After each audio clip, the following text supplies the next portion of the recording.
So, if you've got an X-ray like me, you've got leaf springs, which means you may or may not have faced the common issue of the leaf spring nuts breaking. And if you have, and you need a solution, or you haven't and you're gonna need the solution, well, I have one, more or less. So, this is a Cherokee XJ, as I stated.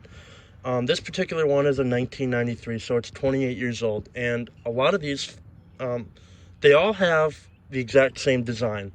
And the problem with that design is, you know, the leaf spring bolts, the front mount and the rear mount on both sides, the nut for the bolt to go through is tack welded to the inside of the frame rail, which is kind of a problem. Over time, obviously, like I said, this is a 28-year-old car. You know, it doesn't look to be in the greatest of shape, you know.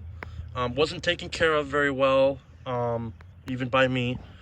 So that nut on the inside will break, and if you need to change the leaf springs, well, you're in for a world of hurt. Or in some cases, you broke the tack weld. Either way, you've got a problem, and you need something to fix it, because even cutting the bolt or whatever, you can't get that out of there. Some people cut a hole in the frame rail, which in my opinion is dumb.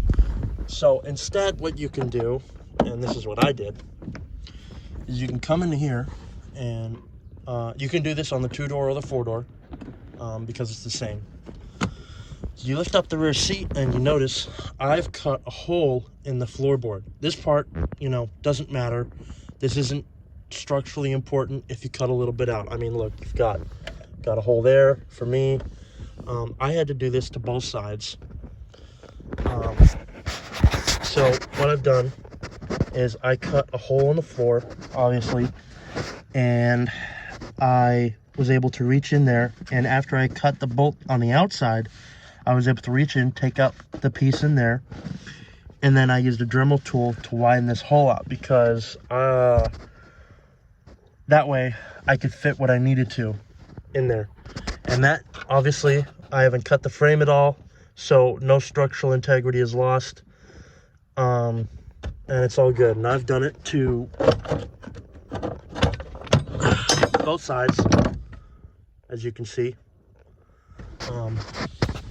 Normally that nut is welded to the inside here, so you can see it here, but obviously in my case both sides broke, so I had to figure out a solution to make it so that I could replace the leaf spring. So there you go. Now you can make it look prettier than I did, or shittier, or whatever. It really doesn't make a difference. All you got to do is cut out this hole. You need it wide enough that you can fit a wrench ratchet down in there, which is also part of why I widened this out, so that I could fit a ratchet with the socket in there to hold the nut, so I could tighten it up. And I did this months ago. Should have recorded it back then, but I didn't. Sue me. So there you go. Now the problem is you're gonna have to do it for the rear too, because a lot of times they'll need to replace the shackle bushing or whatever. And in my case, mine's already kind of rusty, but you can see the shackle right down in there. I haven't touched that yet. All I did was for me, I took the leaf spring out and not the shackle, because I didn't want to mess with that. But you can cut it here, and then probably put a ratchet on that nut, and then hold it, and maybe that would prevent it from breaking. And if it doesn't, you know, it breaks, you just do what I did up there, do the same thing down here, and there you go. Pretty simple. Doesn't really cost anything extra if you already have the tools.